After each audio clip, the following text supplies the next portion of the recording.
In this episode of Mighty Car Mods, we are working on the second best vehicle we've got in the fleet, the Toyota HiLux.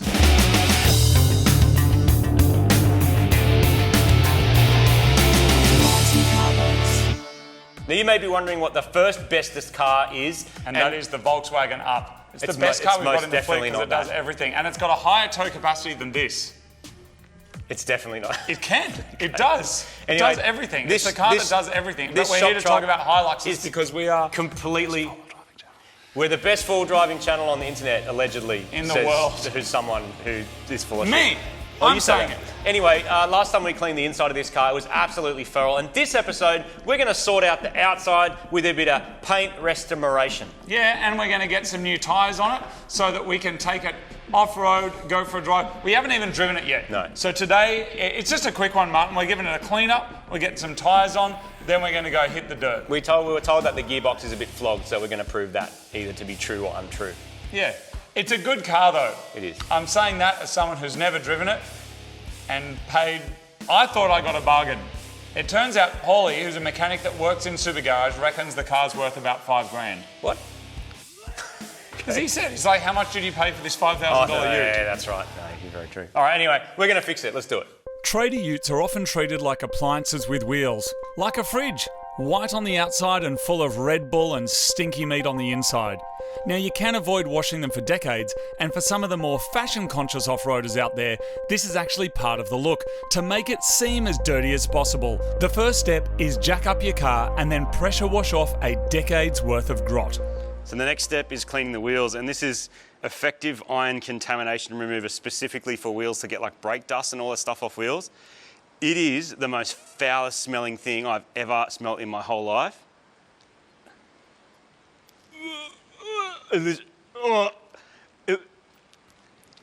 It literally, mate, it smells like eggs that have been out in the sun for like 3 weeks.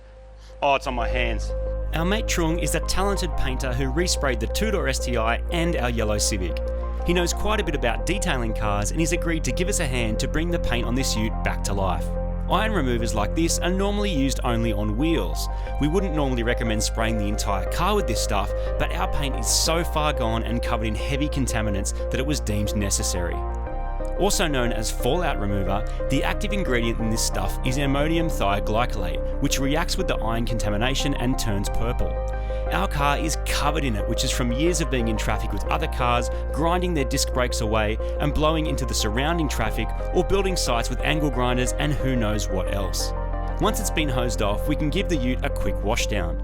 The next step is then to remove any further contamination using a clay bar. It is exactly what it sounds like, a bar of clay that you rub on the paint, which picks up any fine particles that may otherwise gum up your buffer. Next, the ute can be dried off and put inside where we can mask it up and get it ready for some cutting compound on the rotary polisher. A rotary polisher with a compound pad is pretty much the most aggressive way of removing contaminants and fine scratches in the paint, short of sanding it. Wet sanding the entire car is also sometimes done prior to this step if it's really bad. Our single-stage Toyota White has no clear coat, so responds pretty well to a buff, and we're able to remove almost all of the grot.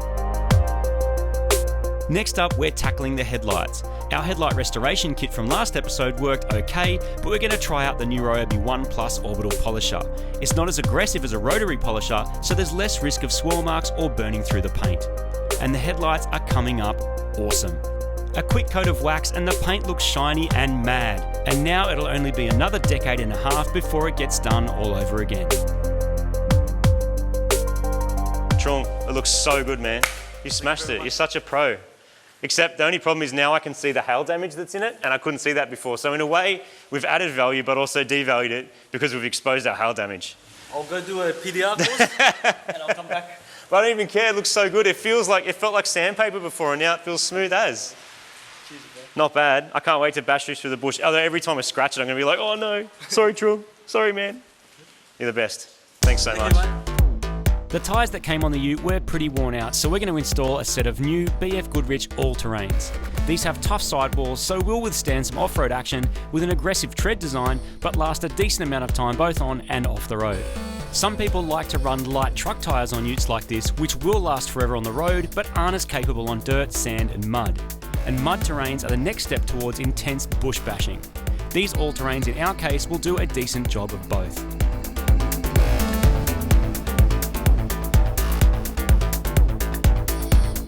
Paulie has spent a fair bit of time around off-road racing in his time as a mechanic, so has changed his fair share of off-road tyres. These are spun onto the alloy wheels in a tyre changer and then balanced up with counterweights.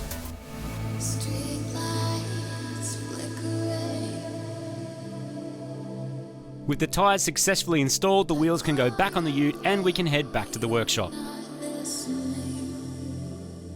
So our tyres are on. We've got a set of BF Goodrich all-terrain tyres. We've had great success with these with our other four-wheel drives. Now we are very keen to go for a drive, but it ain't no four-wheel drive without a CB radio. So even though there are a bunch of other mods that still have to happen to this car, we're sticking a CB radio in it and then we're going for our first drive. We picked up this CB radio kit on our recent haul of loot from Super Cheap Auto, and it will work perfectly installed into our HiLux. Installation is very straightforward. All that's required is a connection to the battery and an antenna. I was looking for a hole to put this through like a mad grommet, but the main loom's already been smashed multiple times.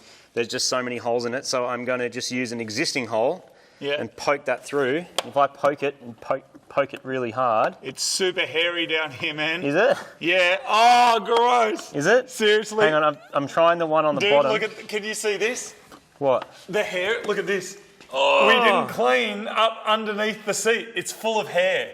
That's gross. That's actually human hair. There's human hair. There's so much of it under there as well. That's chat. Oh, clean your car. It's awesome. I'm just going to leave it really hairy, I'm just going to try and get it through this hole because it looks like it's already had accessories in it once before, so we're just going to recycle what's there.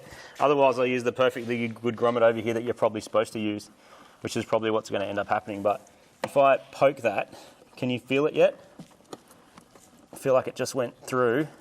Can you feel it? Are you fiddling with... Can you see my finger coming out? No, it's a big... Oh, hang on.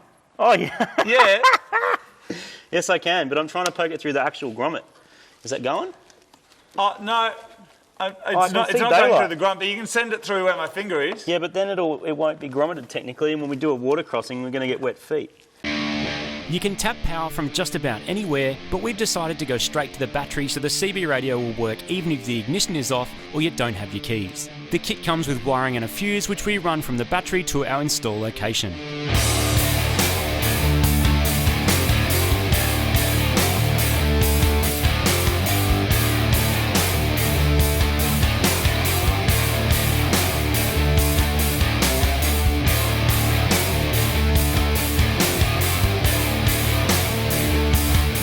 There's a lot of practical reasons of why you install a CB radio in your car, truck or ute, and also it is just part of the scene. I'm saying that because I know a lot of people are just going down to the local cafe and going, double mocha latte, goat milk, but no one answers because they're not actually using CBs at the cafe. They're using...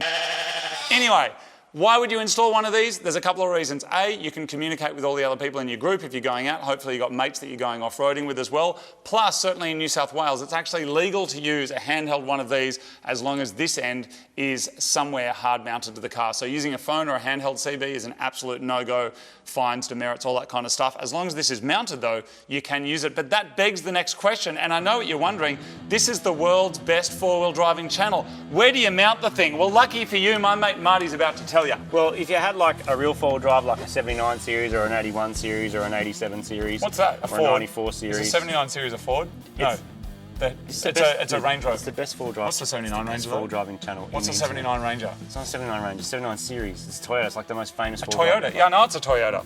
Did you know it's the most famous four-wheel drive and like it's like yeah, it's what everyone likes. Anyway, on those the 79 HiLux. Everything. Dude, don't say that. You can't say that. It's a Land Cruiser. I know it is.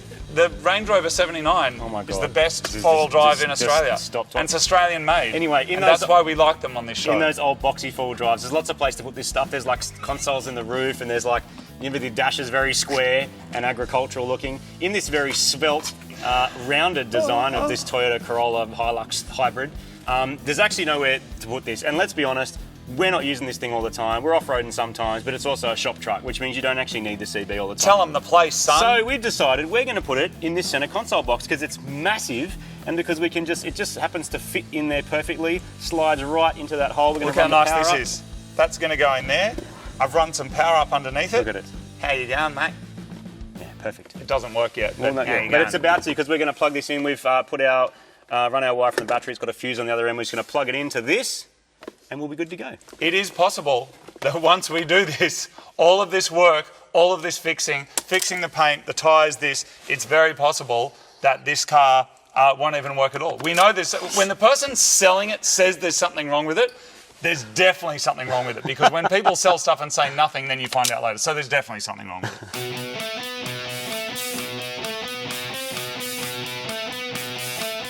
As well as running the power for your CB unit, you've also got to run an antenna. Aerial. Oh, yeah, okay. One of them. Here go the comments. You've also got to run this It says proboscis device. It says antenna on the box. And basically, we've done a video on that on the Jimny, which you can check out up there. You can get mounts to put them on the front of your car or put them on your bull bar. This one, because it's HiLux and it's mad, already has a mount, so that's going to go bloop. This here runs down there through the grommet again into the unit, and then your CB is good to go. There's heaps of different kind of antennas for different applications, some better for noisy cities and some better for long range in the bush. They simply plug into the back of the unit and then we're ready to test it out. Hello, can anybody hear me? There's a scan button for doing this. Yeah, I know, but... Manual scan. Hello, can anyone hear me? Hello, can anyone hear me? I'm pretty sure it doesn't work, dude, because it's... Okay. Is this, you f***ing dog? If you're not f***ing Steve-O, get off the f***ing show, you dog. You sound like a fine gentleman. I've just installed a CB radio for my YouTube show, Mighty Car Mods. Check it out if you like, and you can be on the show. Dog? Sorry, mate, I missed that. I said this channel's just for mud cutters. We're cutting mud. You bloody floggers putting CVs in. Go order your latte somewhere else, you chooch. How do you know? I don't know. I'm sorry to offend you, and I hope you have a lovely day, good sir. This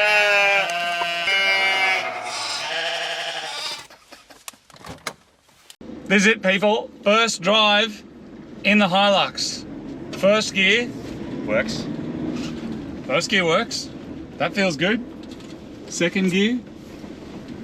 Second gear works. It's got some diesel torque going on. Doesn't make any weird noises or anything. Third gear. Oh, there it is. It's got some gravel in there, but only in that's third some gear. crunch, isn't it? Wow. Proper crunch. But you know what? This car's condition belies its kilometres.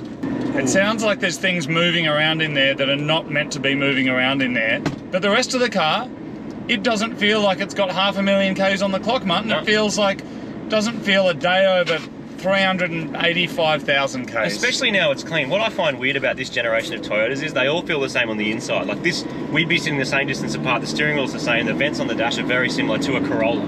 Yes. Like this is like it's the same.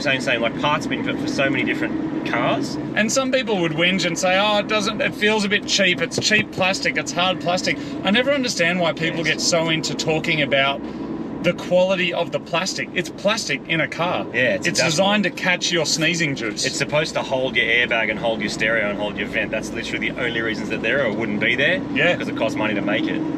But yeah, I mean, it's a reasonably nice place to be. Like, there's room, it's not a big vehicle, but since it's all cleaned up, it's nice now. Yeah. And I get the appeal of these as well, because also if you jump in and out on your farm or in your epic four-wheel drive trip all the time, like, it's just function, isn't it? Yeah. Rubber, is it rubber? Yeah, rubber vinyl floor. You just literally hose it out. Just smash it. It is going to need at some point a gearbox though. Yeah, definitely. Because second, fine. I mean, it's a bit like the gearbox is definitely noisy, but third is particularly bad, which means it's probably got chip tooth or something. We've never even got into fifth before, but third, yeah, just quadruples in volume, doesn't it? Just crunchy. Anyway, Martin, let's pull in down there. What a feeling. So that is our HiLux.